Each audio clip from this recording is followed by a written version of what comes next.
बिस्मिल्लाहिर्रहमानिर्रहीम। Chapter 2 scalars and vector, first year physics. आज जिस टॉपिक के हम एमसीक्यूज़ को डिस्कस करने वाले हैं उसका नाम है multiplication of vectors. So let's start करते हैं। और जो सबसे पहला एमसीक्यू है हमारे पास वो है कि if the product of two vectors multiplication is scalar quantity. दो वेक्टर को हमने मल्टीप्लाई किया और जवाब हमारा स्केलर आ रहा है, तो मल्टीप्लिकेशन को हम क्या बोलते हैं? प्रोडक्ट स्केलर है तो कहलाता है स्केलर प्रोडक्ट। और टेक्निकल नाम क्या है इसका? Dot product. तो scalar product, dot product, option D में दिया है both A and B. Yes, both A and B, सही। So this is correct option. Okay, next one वो कह रहा है कि if the product of two vector multiplication is a vector, यानी वेक्टर प्रोडक्ट आ गया तो मल्टीप्लिकेशन को क्या बोलते हैं? वेक्टर प्रोडक्ट कहते हैं। टेक्निकल नाम क्रॉस प्रोडक्ट है, both A and C. Yes, so option D both A and C correct होगा। नेक्स्ट वन कह रहा है scalar product of two vector is maximum only vector are dash to each other. Scalar product का मतलब है A dot B. A dot B का मतलब है A dot B cos A dot B का मतलब है ए बी कॉस थीटा। तो थीटा मैक्सिमम का मतलब है कि अगर कॉस थीटा 0 होगा तो कॉस 0 का जवाब होता है 1, और अगर कॉस 90 होगा तो कॉस 90 होता है 0, तो पूरा आंसर खत्म हो जाएगा। तो मैक्सिमम कब होगा? जब कॉस हमारे पास 1 जवाब दे। और कॉस 1 कब देता है? जब कॉस 0 होता है, और 0 का मतलब है पैरेलल। तो द आंसर इज पैरेलल। ठीक है, मैक्सिमम यानी कॉस 0 और कॉस 0 1 होता है। मेरा ख्याल ये बात समझ में आ रही होगी। ओके जनाब, नेक्स्ट में है हमारे पास scalar product of two vector is 0, यानी ए डॉट बी 0 है। कब? वही ए डॉट बी बराबर है ए बी कॉस थीटा के, और कॉस 90 हो तो वो 0 होता है, पूरा जवाब 0 हो जाएगा। तो 90 का मतलब है परपेंडिकुलर, तो आंसर इज परपेंडिकुलर। 90 टेक्निकल जबान के अंदर हम कॉस 90 बोलते हैं और अल्फाज के अंदर परपेंडिकुलर कहते हैं। Okay, next one scalar product of two vector is negative only when the vector are dash to each other. Scalar product देखिए, कॉस 0 हमारे पास होता है 1, कॉस 90 हमारे पास होता है 0, कॉस 180 हमारे पास होता है -1। सो 180 का मतलब होता है, मैंने आपको पहले ही बताया कि अगर दो चीज़ें ऑपोजिट डायरेक्शन में, ऑपोजिट यूँ, एक इधर है और एक इधर है, तो एंगल कितना बनता है? 180। तो ऑपोजिट कॉस 180 -1 होगा, तो इसका जवाब है एंटी पैरेलल। ऑपोजिट को एंटी पैरेलल बोलेंगे ना, ठीक है जनाब। ये हमारे पास जवाब हो गया। नंबर 6, वेक्टर प्रोडक्ट यानी A cross B of two vector is maximum. तो ए क्रॉस बी बराबर होता है ए बी साइन थीटा के, तो साइन 90 पर मैक्सिमम होता है 90, तो परपेंडिकुलर, और परपेंडिकुलर को हम ऑर्थोगोनल भी कहते हैं। तो इसका जवाब है ऑर्थोगोनल भी है और परपेंडिकुलर भी है, तो बोथ ए एंड सी। ए तो सही है, सी सही नहीं, यहाँ पे बी होना चाहिए था। तो चलें हम अलग से बात कर लेते हैं, क्योंकि हमने तो सही ऑप्शन पे निशान लगाने, क्योंकि मिस प्रिंट भी हो जाता है ना, प्रिंटिंग मिस्टेक हो जाती है। मुझसे कितनी दफ़ा हो जाता है, जवाब कुछ होता है मैं किसी और पे निशान लगा देता हूँ, बाद में करेक्शन कर रहा होता हूँ कमेंट्स के अंदर। तो ये ऑर्थोगोनल एंड परपेंडिकुलर दोनों का मतलब होता है 90 डिग्री, और साइन 90 कितना होता है? 1। ठीक है, तो वेक्टर प्रोडक्ट मैक्सिमम साइन 90 पे होगा। Vector product of two vector is 0, तो साइन 0 0 होता है। साइन 0 का मतलब है 0 मतलब पैरेलल, तो पैरेलल, तो ये हो गया पैरेलल। एंटी पैरेलल, अच्छा साइन हमारे पास एक तो 0 पर होता है, उसके बाद 90 पे 1 होता है, और साइन 180 पे भी 0 होता है। ये आप कैलकुलेटर में रख के देखिएगा, तो साइन 0 0 होगा, साइन 91 होगा, और साइन 180 0 होगा। तो 0 पे भी 0 और 180 पे भी 0 है। तो 0 का मतलब है कि दोनों क्या हो गए? पैरेलल हो गए, और 180 का मतलब है क्या हो गए? एंटी पैरेलल हो गए। तो पैरेलल एंटी पैरेलल दोनों सही है, तो बी और सी, बी और C, so option D, B and C. ठीक है, ये सारा मैथमेटिकल है, यानी अगर आप कहें ना कि एमसीक्यू के अंदर क्या बात है, तो मैं फार्मूला यानी A cross B A B sine theta, तो थीटा की वैल्यूज रख के देख रहा हूँ पॉजिटिव कब आ रहा है, नेगेटिव कब आ रहा है, 0 कब आ रहा है। तो साइन 0 पे भी आ रहा है और साइन 180 पे भी आ रहा है। ओके जनाब, at dash angle the magnitude of the cross product and the dot product of two vector are equal. कल भी मैंने एक एमसीक्यू में बताया था, देखिए क्रॉस प्रोडक्ट का मतलब है A B sine theta, dot product का मतलब है ए बी कॉस थीटा। तो ए बी साइन थीटा और ए बी कॉस थीटा ये दोनों बराबर हो जाए, दोनों में ए बी आ रहा है, तो साइन थीटा और कॉस थीटा कब बराबर होंगे? तो 45 डिग्री पे। साइन 45 और कॉस 45 सेम वैल्यू देते हैं, तो ये हमारे पास हो गया 45 डिग्री। ठीक है, और वैसे भी अगर आप इसको इसी तरीके से कर लें जिस तरह मैंने अभी आपको बताया, आप इक्वेशन के एक तरफ लिखिए A B sine theta is equal to दूसरी तरफ लिखिए ए बी कॉस थीटा, तो क्या हो जाएगा, ए बी से ए बी कैंसिल हो जाएंगे, sine theta is equal to cos theta. अब कॉस थीटा को आप क्या कर दो, 1 मल्टीप्लाई बाय कॉस थीटा लिख दो, ऐसे तो लिख सकते हो, फर्क तो नहीं पड़ेगा। अब कॉस थीटा 1 से क्या हो रहा है, मल्टीप्लाई, तो कॉस थीटा दूसरी तरफ जाकर क्या हो जाएगा, डिवाइड हो जाएगा, तो sine theta upon cos theta is equal to 1, और साइन अपॉन कॉस क्या होता है, टेन थीटा, तो tan theta is equal to 1। अब आपने थीटा निकालना है तो टेन को वहां ले जाओ, तो टेन इनवर्स, अब आप कैलकुलेटर में लिखो, शिफ्ट का बटन दबाओ, टेन का बटन दबाओ, तो कैलकुलेटर लिखेगा टेन इनवर्स, तो उसके बाद 1 का बटन दबाओ, तो टेन इनवर्स 1 आएगा 45। ओके, तो दोनों तरीकों से मैंने आपको बता दिया, मैथमेटिकली भी और इस तरीके से भी। अच्छा जी, ए डॉट बी 0 है, जबकि ए बी दोनों 0 नहीं है, तो वेक्टर एक दूसरे के साथ क्या है, देखो ए डॉट बी का जवाब होता है A B cos theta.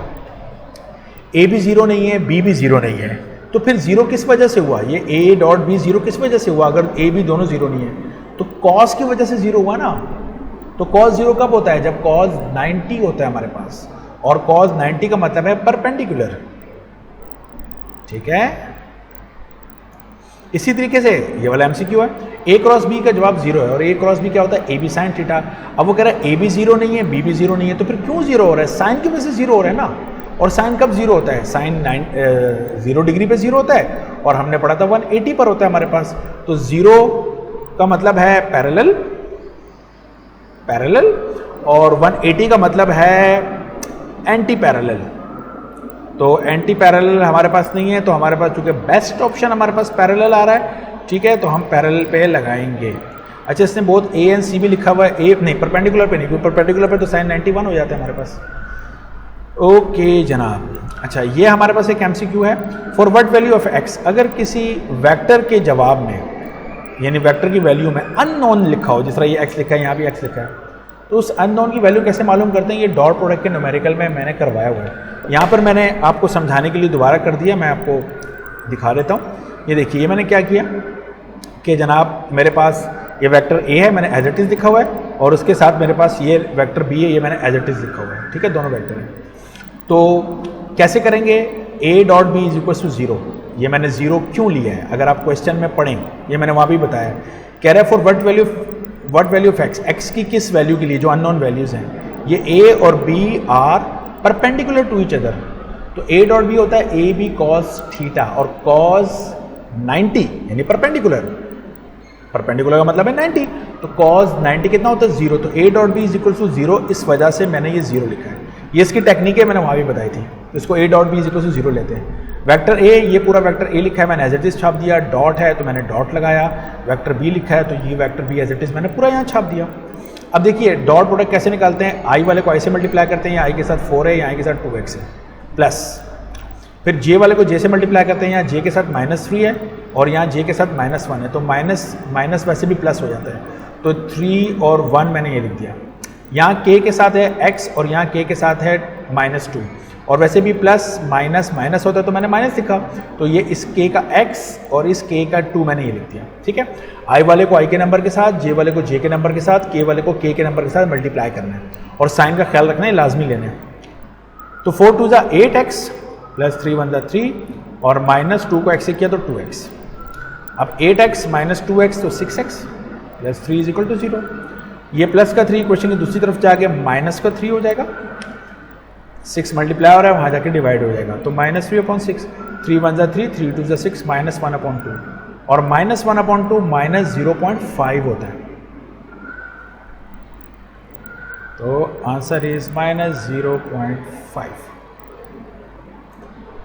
Okay जनाब, नेक्स्ट पे जाते हैं हम लोग। कह रहा है dot product of two vector obeys the dash properties.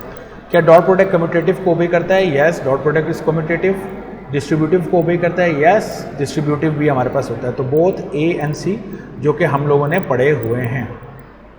Okay अच्छा जी, एसोसिएटिव तो फिर या तो सारे मल्टीप्लाई हो या तो सारे प्लस हो, तो इसलिए इसको हम डिस्कस नहीं करें, हमारे कोर्स में भी नहीं है, जरा एक्स्ट्रा बात हो जाएगी। Cross product of two vector obey dash property. तो क्रॉस प्रोडक्ट कम्यूटेटिव नहीं होता, हमें पता है। क्रॉस प्रोडक्ट हमारे पास एसोसिएटिव या डिस्ट्रीब्यूटिव और both A and C, A हमारे पास कम्यूटेटिव है, नहीं होता, और सी हमारे पास क्या है, डिस्ट्रीब्यूटिव, तो डिस्ट्रीब्यूटिव भी, डिस्ट्रीब्यूटिव तो शायद मेरा ख्याल है। तो हमारे पास देखिए हमने थ्योरी में पढ़ा है कि क्रॉस प्रोडक्ट कम्यूटेटिव नहीं होता, तो ये ए भी नहीं है, और एसोसिएटिव में फिर वही बात है कि A multiply by B multiply by C ऐसे होना चाहिए, 3 वेक्टर होने चाहिए।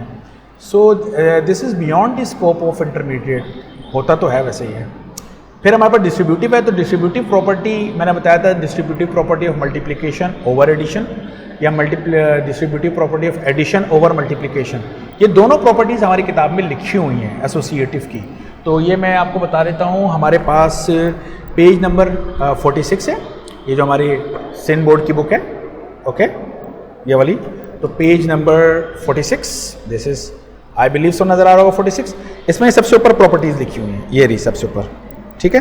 तो यहाँ पर ये 2 लिखी हुई हैं, तो नंबर 2 और नंबर 3, तो नंबर 2 भी हमारे पास डिस्ट्रीब्यूटिव है और नंबर 3 भी हमारे पास डिस्ट्रीब्यूटिव है, ये दोनों डिस्ट्रीब्यूटिव हैं। तो एक को कहेंगे मल्टीप्लिकेशन ओवर एडिशन और एक को कहेंगे एडिशन ओवर मल्टीप्लिकेशन। सो जो हमारे पास है आंसर है हमारे पास वो ये आ गया, क्लियर है। So that's it. नेक्स्ट पर मूव करते हैं हम लोग। नेक्स्ट हमारे पास है जनाब magnitude of the cross product of 2 vector represent. तो magnitude of the cross product ये छोटी सी डेरिवेशन है, एरिया ऑफ द पैरेललोग्राम हम कहते हैं। So area of parallelogram, this is the area of the parallelogram, ठीक है। अच्छा, एरिया ऑफ ट्राइंगल भी लिखा हुआ है, एरिया ऑफ ट्राइंगल भी हम क्रॉस प्रोडक्ट से निकालते हैं, लेकिन पैरेललोग्राम का आधा कर लो, तो जब पैरेललोग्राम का आप हाफ कर लोगे तो वो हमारे पास बन जाता है ट्राइंगल बन जाता है।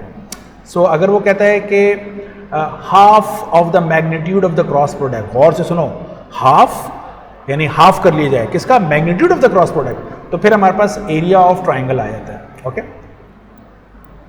बहरहाल इसके हिसाब से भी जवाब एरिया ऑफ पैरेललोग्राम है, ओके जनाब। ए डॉट ए, तो इसका जवाब क्या होगा, दो वेक्टर का डॉट प्रोडक्ट क्या होता है, ए बी कॉस थीटा।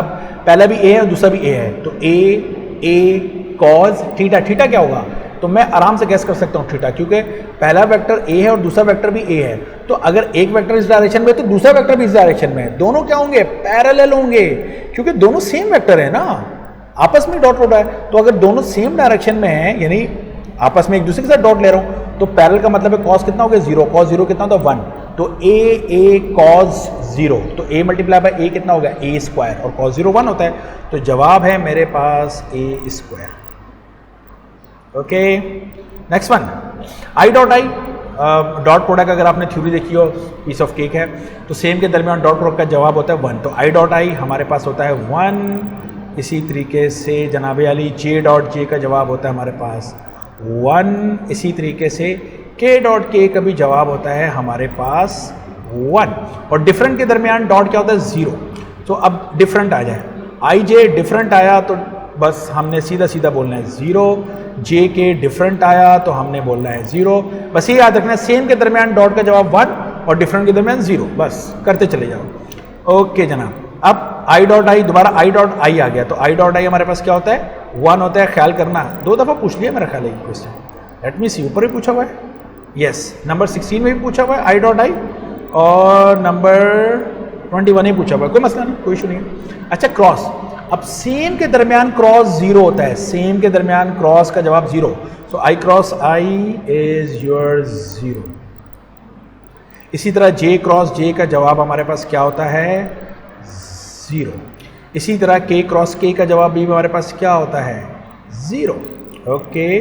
अच्छा, अब डिफरेंट के दरमियान क्रॉस का क्या जवाब होता है, उसके लिए मैं डायग्राम आपको दिखा दूं, आई बिलीव सो कि डायग्राम आपको पता होगी, ये वाली डायग्राम है हमारे पास, या मैं इसको आगे वाला कर लूँ, ये कर लेते हैं। देखें अच्छी तरीके से याद रखिएगा, ये आई लिखा है, जे लिखा है, के लिखा है, तो हमने कैसे जाना है, पॉजिटिव जवाब के लिए आपने इस डायरेक्शन में मूव करना है, इस डायरेक्शन में, तो इस डायरेक्शन में मूव करोगे मेरे हिसाब से एंटी क्लॉकवाइज, तो ये क्या होगा, पॉजिटिव होगा।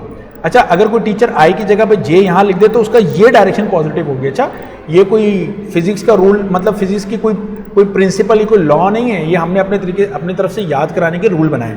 तो चूंकि मैंने आई के बाद जे यहाँ पे लिखा है, इसलिए मैंने इस डायरेक्शन को पॉजिटिव कहा है, सो ये डायरेक्शन पॉजिटिव है। और अगर इसके ऑपोजिट डायरेक्शन में, यानी इस तरफ जाऊँगा जो मैंने यहाँ पे बनाई, तो नेगेटिव होगा। तो मैंने बताया जब भी आई को क्रॉस करोगे जे के साथ, तो क्या बचा, के बचा ना, तो आई क्रॉस जे के। इसी तरह जब भी जे से के की तरफ जाओगे यानी जे क्रॉस के, तो क्या बचा, आई, तो जे क्रॉस के का जवाब आई। इसी तरह जब भी के से आई की तरफ जाओगे तो के क्रॉस आई, क्या बचा, जे, तो ये जे हो गया।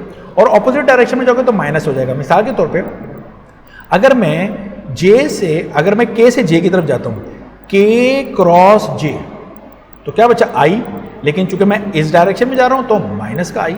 इसी तरीके से अगर मैं आई से के की तरफ जा रहा हूँ तो आई क्रॉस के, तो जे बचा, तो लेकिन चूंकि डायरेक्शन नेगेटिव वाली है तो माइनस जे।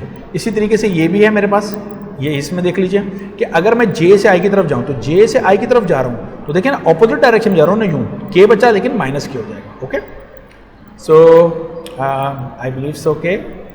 अब हम वापस अपनी इस वीडियो की तरफ आते हैं। तो जनाब आई क्रॉस जे हमारे पास क्या होता है, के होता है। इसी तरह जे क्रॉस के, इधर देख लीजिए, जब भी जे से के की तरफ जाएंगे तो क्या हो जाएगा, आई हो जाएगा हमारे पास, तो ये हो जाएगा हमारे पास आई। ओके, इसी तरीके से के से आई की तरफ जाएं, सो जनाब के से आई की तरफ जाएं तो प्लस का जे, तो प्लस का जे, वेयर इज जे, सॉरी के से आई की तरफ जाएं प्लस का जे, तो ये जे ये रहा ना, मैं 28 देखने लग गया था, I am so sorry. Okay okay जनाब, इसी तरह जे से आई की तरफ जाएं, हाँ जनाब, जे से आई की तरफ तो माइनस के, दिस इज योर माइनस के। इसी तरीके से के से जे की तरफ जाएं, के से जे की तरफ, तो के से जे की तरफ जाएं तो minus I, so it is minus I. ठीक है, मेरा ख्याल है समझ में आ रही होगी बात। इसी तरह के आई से के की तरफ जाएं, सो आई से के की तरफ जाएं तो माइनस जे, आई से के की तरफ जाएं तो माइनस जे। ओके, अच्छा, अब ये वाले क्या है, ये भी बहुत आसान है और ये एग्जाम में आते हैं, ये एग्जाम में एमसीक्यूज के अंदर पूछ रहे होते हैं। तो देखो आई डॉट जे क्रॉस के लिखा है, सबसे पहले तो ब्रैकेट का जवाब निकालो, जे क्रॉस के क्या होता है, तो जरा तस्वीर में आओ, जे क्रॉस के, तो जे से के की तरफ जाओगे तो क्या आ जाएगा, आई आ जाएगा, तो इस ब्रैकेट का जवाब क्या आ गया, आई आ गया।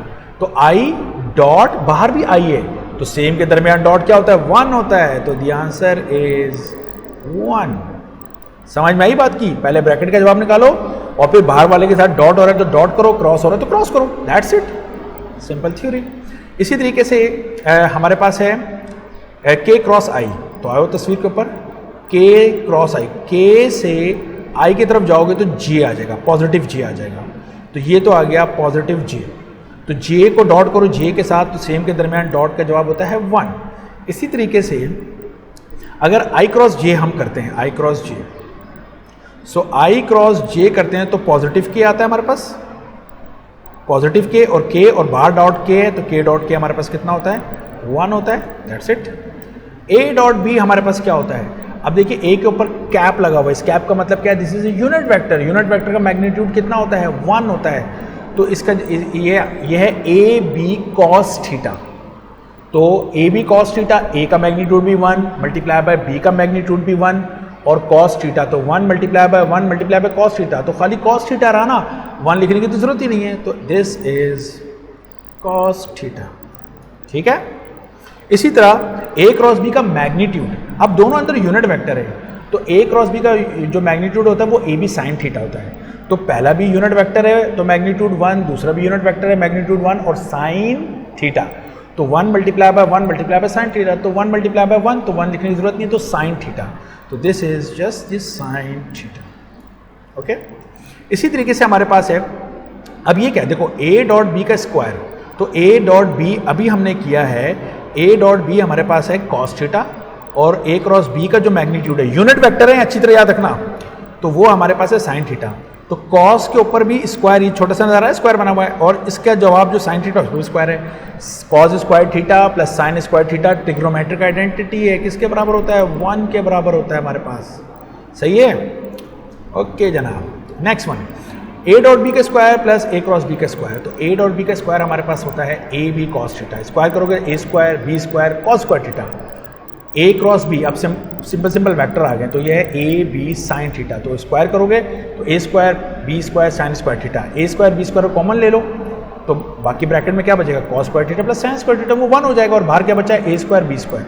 तो जवाब है सिंपल ए स्क्वायर बी स्क्वायर। ओके, ये प्रूफ करने के लिए भी आता है, ये जो यहाँ पे एमसीक्यू सर ने बना के दिया हुआ ना, ये एग्जाम में बाज़ औक़ात ये शॉर्ट क्वेश्चन में प्रूफ करने के लिए कहता है कि प्रूफ करें ए डॉट बी का square plus A cross B के मैग्नीट्यूड का स्क्वायर इसके बराबर है। ठीक है, अच्छा इसी तरीके से हमारे पास ये हो गया, ये यूनिट वेक्टर है हमारे पास, और यूनिट वेक्टर का जो क्रॉस प्रोडक्ट है उसका मैग्नीट्यूड, तो ये हमारे पास क्या होता है, ये हमारे पास होता है साइन थीटा डिवाइडेड बाई ये हमारे पास होता है cos theta. Sign upon cos हमारे पास क्या होता है, टेंजेंट थीटा।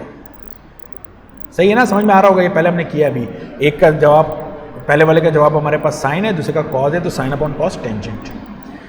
ओके जनाब, अब हम स्टार्ट कर रहे हैं नंबर 39, और नंबर 39 में देखिए उससे हमें दो ब्रैकेट दिए हुए हैं। पहला ब्रैकेट है हमारे पास a प्लस बी का, और उसको उसने क्रॉस किया हुआ है दूसरे ब्रैकेट से जो कि हमारे पास है a माइनस बी। तो इसको हम दो तरीके से कर सकते हैं, बल्कि हम डायरेक्ट इसको मल्टीप्लिकेशन के तरीके से करते हैं। मैंने इसको कर लिया है, दिखाता हूँ मैं, ये देखिएगा, इसको ज़रा मैग्नीफाई करते हैं। जी हाँ, तो ये देखिएगा पहला ब्रैकेट, बल्कि ये जो दो क्वेश्चन आ रहे हैं ना 39 और 40, ये दोनों सेम ही हैं। ठीक है, इसी तरीके से होंगे दोनों।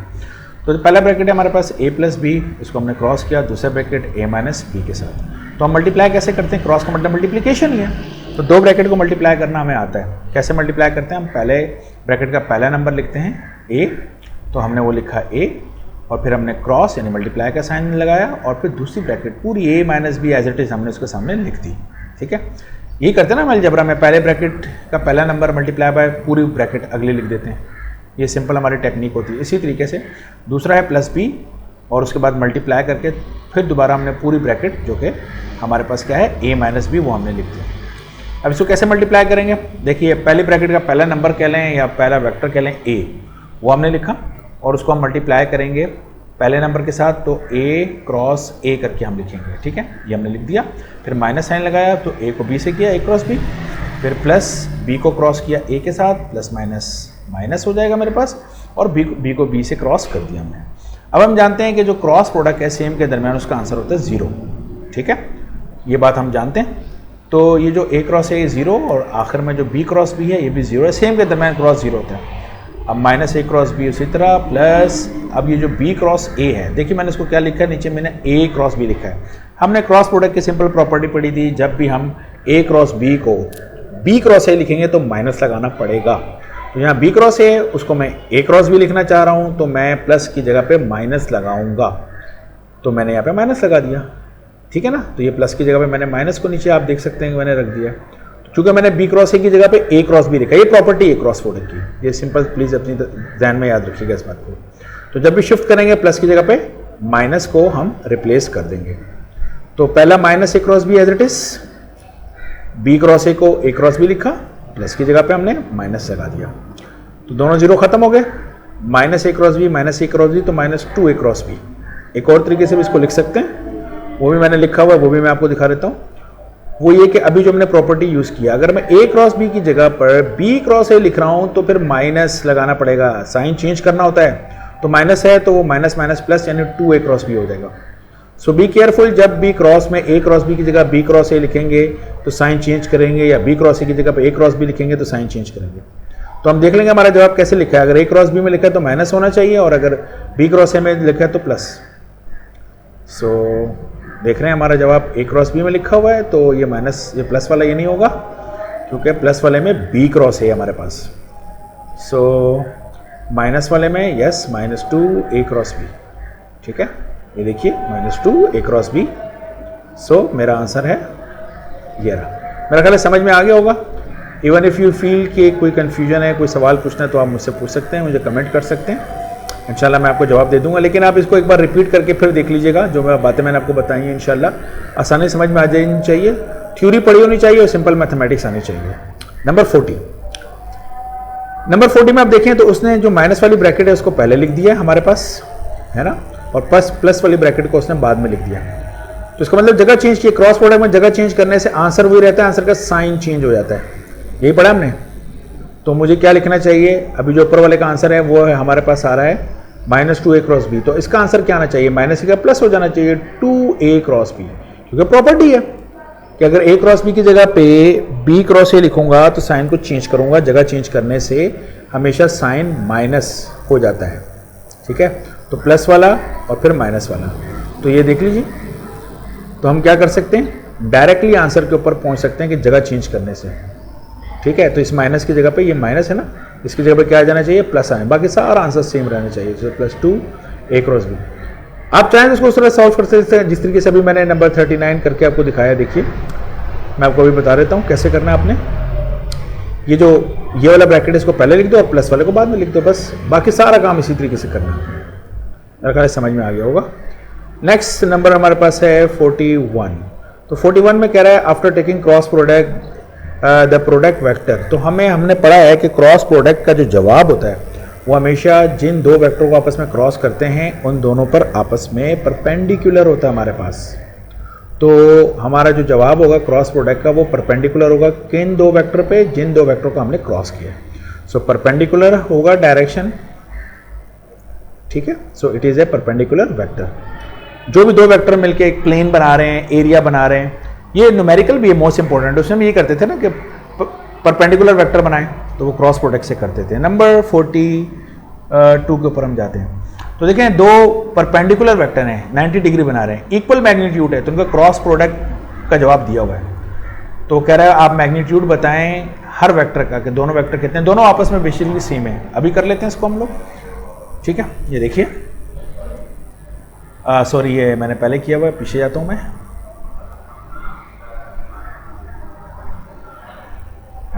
ये रहा, यस, इसको मैग्नीफाई कर लेते हैं, यस।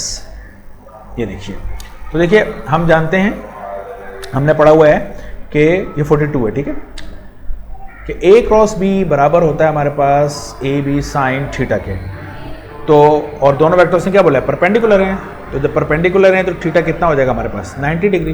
तो मैंने लिखा है as theta is equal to 90 degree और साइन 90 कितना होता है, 1 होता है मेरे पास। तो ये पूरे साइन थीटा की जगह पे 1 आ गया, तो खाली ए बी बचा मेरे पास, तो मैंने ए बी लिख दिया। तो ए क्रॉस बी किसके बराबर हो गया, ए बी। और मैंने कहा कि जैसा कि उस समय क्वेश्चन में दिया है कि इक्वल मैग्नीट्यूड है, तो मैग्नीट्यूड इक्वल का मतलब है ए बी दोनों बराबर है मैग्नीट्यूड वाइज। तो मैं क्या कर सकता हूँ, बी की जगह पर ए लिख सकता हूँ, है ना। तो मैंने ए को एज इट इज रहने दिया और बी की जगह पर ए लिख दिया, तो ए स्क्वायर हो गया। अब यहाँ पे जरा ना, तो ए क्रॉस बी हमारे पास ए स्क्वायर के बराबर हो गया। एक बात जरा समझ लीजिएगा, मैंने रिमेंबर करके लिखा है। मैंने लिखा है कि जो हमारे पास ये देखें ए बी का मैग्नीट्यूड सेम है, यानी वेक्टर ए इक्वल नहीं है वेक्टर बी के। अच्छी तरीके से इस बात को अपने ध्यान में रखिएगा, क्योंकि इक्वल वेक्टर हमने पढ़ा था चैप्टर वेक्टर की थ्योरी शुरू में कि दो वेक्टर कब इक्वल होते हैं, जब उनके मैग्नीट्यूड भी सेम हो और उनकी डायरेक्शन भी सेम हो। तो मैग्नीट्यूड सेम है, डायरेक्शन सेम नहीं है, ठीक है। इसलिए मैंने जो है ए बी को उन पर एरो नहीं लगाया, तब मैंने उनको लिखा है सेम। ये देख रहे हैं आप, ए और बी को सेम लिखा है, वेक्टर ए बी को सेम नहीं लिखा। ये देखें यहाँ पे मैंने क्रॉस प्रोडक्ट में बी की जगह पे ए नहीं लिखा। मैंने क्यों नहीं लिखा, इसलिए कि वेक्टर बी ए के बराबर नहीं है। तो मेरे ख्याल समझ में आ गई होगी बात। तो ए क्रॉस बी की वैल्यू इसने 400 दिया और is equal to A square, square हटाएंगे तो दूसरी तरफ रूट अप्लाई करना पड़ेगा, और 400 का रूट हमारे पास कितना होता है, 20। So answer is 20। सो हमारे पास जो आंसर है वो आ रहा है 20। मेरा ख्याल बात समझ में आ गई होगी, ठीक है। अगला हमारे पास है, वो कह रहा है कि area of the equilateral triangle हमारे पास ये दिया हुआ है, तो साइड की लेंथ। अभी हम इसको कर लेते हैं ट्राइंगल के। सबसे पहले तो हम इसको मैग्नीफाई करें, यस। देखिए एरिया ऑफ ट्राइंगल का फॉर्मूला हमारे पास क्रॉस प्रोडक्ट हमें बताता है क्या होता है, हाफ और ए क्रॉस बी का मैग्नीट्यूड। तो ए क्रॉस बी का मैग्नीट्यूड यानी मॉड ए क्रॉस बी हमारे पास, और ए क्रॉस बी जो एरिया ऑफ द ट्राइंगल है हमारे पास, वो हमारे पास उसने दिया हुआ है, वो है 25√3। तो इज इक्वल टू हाफ और वही मॉड ए क्रॉस बी। फिर 25√3 को ऐसे लिखा हाफ, और क्रॉस प्रोडक्ट का मैग्नीट्यूड होता है A B sine theta. Equilateral triangle कौन सी होती है, जिसकी तमाम साइड इक्वल होती है। तो ए बी और सी तीनों साइड इक्वल है, तो मैं बी की जगह पे ए लिख सकता हूँ। जरा नीचे करके आपको पहले मैं दिखा दूँ वैल्यूज को जो मैंने पुट किया हुआ है, बी की जगह पे ए, ठीक है। सो आप देख सकते हैं ये एज इट इज लिखा हाफ और ए को ए और बी की जगह पे ए। अब ये एंगल की ज़रा बात समझा दूँ मैं आपको। देखिए मैंने आपको ये बात बताई थी कि जो एंगल होता है वो कैसे कैलकुलेट करते हैं। देखिए ये मैंने इक्विलेटरल ट्रायंगल बनाई, वेक्टर ए बी सी तीनों बराबर हैं हमारे पास, और जो सी है वो रिजल्टेंट है। इसका जो डायरेक्शन बताइए ना सी की, इसको चेंज भी करने कोई फ़र्क नहीं पड़ने वाला। यहाँ पे सी का एरो अप हो या डाउन हो कोई फ़र्क नहीं पड़ता, ठीक है। तीनों साइड इक्वल हैं, तो तीनों के एंगल क्या होगी, इक्विलेटरल ट्रायंगल के इंटीरियर एंगल हमेशा सेम होते हैं 60 60 60। लेकिन जो वेक्टर ए और बी के दरमियान एंगल है वो मैंने एंगल को क्या बताया था, पॉजिटिव एक्स एक्सिस से anti clockwise direction, this is basically angle. तो अंदर अगर एंगल 60 है तो बाहर टोटल एंगल हमारे पास स्ट्रेट लाइन में कितना होता है 120। तो ये 120 में से 60 को अगर आप माइनस कर दें तो बाहर हमारे पास कितना बच जाएगा 120। तो हमारे पास कितना बचता है, ये जो एंगल है ये हमारे पास आता है 120, ठीक है। ये थ्योरी आप देख लीजिएगा, वहाँ मैंने डिस्कस किया हुआ है। तो साइन 120 आप कैलकुलेटर से कर लीजिएगा, कैलकुलेटर आपको बताएगा √3/2 होता है। साइन 60 भी करके कर सकते हैं, दोनों से कोई फर्क नहीं पड़ता। वैसे फर्स्ट क्वाड्रेंट के अंदर और सेकंड क्वाड्रेंट के अंदर दोनों साइन सेम होते हैं, तो साइन 120 लें, साइन 60 लें, सेम है। मैथमेटिकली बात है, लेकिन ज़्यादा मैथमेटिक्स से पढ़ने की ज़रूरत नहीं है, आपके पास साइंटिफिक कैलकुलेटर है, उससे आप डायरेक्ट जवाब निकाल लें। साइन 120 और साइन 60 सेम होता है, यानी √3/2 आपके पास वैल्यू आ जाएगी, ठीक है। सो जनाब अब इसको वैल्यू को जो डिनोमिनेटर में साइन 120 की वैल्यू लिखी और डिनोमिनेटर में जो 2 हैं ये आपस में मल्टीप्लाई हो जाएंगे। तो 2 को 2 से मल्टीप्लाई करें बिकम 4, और ऊपर √3 को 1 से करें तो √3। अब इसको इक्वेशन के दूसरी तरफ ले जाते हैं, a² एज इट इज़ है, 4 डिवाइड दूसरी जगह मल्टीप्लाई हो गया, √3 दूसरी तरफ यहाँ पर मल्टीप्लाई हो रहा है, वहाँ जाकर डिवाइड हो गया, तो a² बचा। √3 से √3 कैंसिल कर दें, 4 × 25 100, a से स्क्वायर हटाएं, दूसरी तरफ रूट आ जाएगा, 100 का रूट हमारे पास आता है 10, तो हमारा आंसर आ रहा है 10। मेरा ख्याल है ये बात समझ में आ गई होगी, आसान किस्म की बात है ना। ओके जनाब, नेक्स्ट हम मूव करने, सॉरी ये ज़रा मैं इसको हटा दूं, कैंसिल करूं, यस। नेक्स्ट हम मूव कर रहे हैं नंबर 44 के ऊपर। कह रहे हैं area of acute area of rhombus of acute angle. अब रोम्बस में और इक्विलेटर में क्या सॉरी जो पैरेललोग्राम है इसमें क्या फ़र्क है, दोनों बिल्कुल सेम होते हैं। ये मैंने ज़रा लिख दिया है, इसको मैं आपसे डिस्कस कर लेता हूँ। ये देखिएगा, इसको आगे करते हैं, मैग्नीफाई करते हैं इसको, यस। देखिएगा, याद रखिएगा कि रोम्बस मैंने लिख दिया is like a parallelogram. Rhombus और पैरेललोग्राम बिल्कुल सेम होते हैं, दोनों में फ़र्क यह है कि रोम्बस में तमाम साइड सेम होती हैं, जबकि जो पैरेललोग्राम है उसमें सिर्फ ऑपोजिट साइड सेम होती है। सही है, अगर आप एक पैरेललोग्राम की तमाम साइड को सेम कर दें वो रोम्बस बन जाएगा, ये एक बात है। और दूसरा जो फ़र्क आ जाता है वो फ़र्क भी मैंने लिख दिया है, और वो कि डायगोनल जो है ना वो परपेंडिकुलर होते हैं रोम्बस में, जबकि पैरेललोग्राम में जो डायगोनल होते हैं वो बाइसेक्टर होते हैं, वो दोनों एक दूसरे को बाइसेक्ट करते हैं, इक्वली बाइसेक्ट करते हैं। तो ये सारी बातें आपने जहन में रखनी है कि पैरेललोग्राम बिल्कुल रोम्बस है, पैरेललोग्राम में सिर्फ ऑपोजिट साइड सेम होती हैं, लेकिन अगर पैरेललोग्राम की तमाम साइड को अगर आप सेम कर दें तो रोम्बस बन जाएगा। ओके जनाब, तो एरिया ऑफ रोम्बस या एरिया ऑफ पैरेललोग्राम एक ही बात है, क्योंकि दोनों एक ही चीज़ें हैं, सिर्फ साइड की लेंथ का फ़र्क है। तो एरिया ऑफ पैरेललोग्राम का फॉर्मूला हमने पढ़ा हुआ है, मॉड a×b, और मॉड a×b हमारे पास कितना होता है, ab sin थीटा होता है हमारे पास।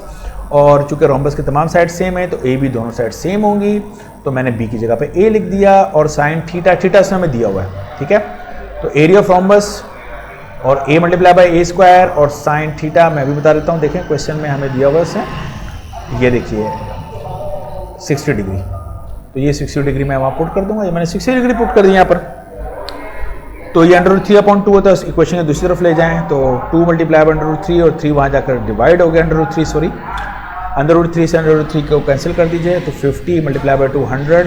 ये ज़रा मैंने जल्दी में कर दिया, एक के ऊपर से स्क्वायर हटाएंगे तो सब रूट आ जाएगा, और जो 100 का रूट होता है वो हमारे पास 10 होता है। तो मेरा ख्याल समझ में आ गई होगी, तो हमारा आंसर जो आ रहा है वो साइड का 10 आ रहा है। सो this is your answer, answer is 10, ठीक है। आई बिलीव सो कि आसानी से समझ में आ गया होगा। उसके बाद है projection of vector A onto the direction of vector B. Dot product का न्यूमेरिकल है, बड़ा इंपॉर्टेंट न्यूमेरिकल है डॉट प्रोडक्ट में। तो जिस पर हम परपेंडिकुलर जिस पर प्रोजेक्शन मालूम करते हैं, यानी वेक्टर बी लिखा हुआ है उसका यूनिट वेक्टर, तो सीधा सीधा फॉर्मूला है, तो a डॉट बी क्या, ये हमारे पास फॉर्मूला था। तो वेक्टर ए का मैग्नीट्यूड, वेक्टर ए का प्रोजेक्शन वेक्टर बी पे, जिस पर प्रोजेक्शन उसका यूनिट वेक्टर, तो a डॉट बी क्या। अच्छा, वेक्टर बी यूनिट वेक्टर को लिखने का दूसरा तरीका कार क्या है, वेक्टर को उसके अपने मैग्नीट्यूड से डिवाइड कर देते हैं। तो देखिए ये क्या किया हुआ है, ए को ए लिखा, डॉट है तो डॉट को मैंने डॉट लिखा, बी का यूनिट वेक्टर, तो बी का यूनिट वेक्टर क्या होगा, वेक्टर बी को उसके अपने ही मैग्नीट्यूड से डिवाइड कर दीजिए। तो इसका मतलब है ये भी सेम है, यानी ऑप्शन ए और ऑप्शन बी दोनों सेम है। यहाँ पे एक साथ क्रॉस है, क्रॉस नहीं होता डॉट होता है, ओके ये गलत है। तो मैं यानी ऑप्शन डी जो है वो सही ऑप्शन है, ए बी दोनों करेक्ट है ना। तो ये दोनों मैंने आपको समझाने के लिए लिखे थे, इनको मैं ज़रा यस इरेज कर दूँ। सो option D is your final answer. I believe so ये बात समझ में आ गई होगी, आसानी से समझ में आ गई होगी, ठीक है ओके। देख रहे हैं मैंने क्या किया, ओके दैट्स इट, यहाँ जाकर ये ख़त्म हो गया। नाउ फिर वही बात है कि अगर आपको ये समझ अच्छे लगे, पसंद आए, आपने इससे कुछ सीखा है, तो आप ज़रूर इसको लोगों के साथ शेयर करें और थंब अप ज़रूर कीजिएगा, लाइक का बटन दबा दिया करें, ठीक है, और अपने दोस्तों के साथ शेयर करें, लाइक कीजिएगा। बहुत बहुत शुक्रिया आपका। कोई क्वेश्चन हो तो कमेंट में मुझसे पूछ लीजिएगा। अल्लाह हाफिज़।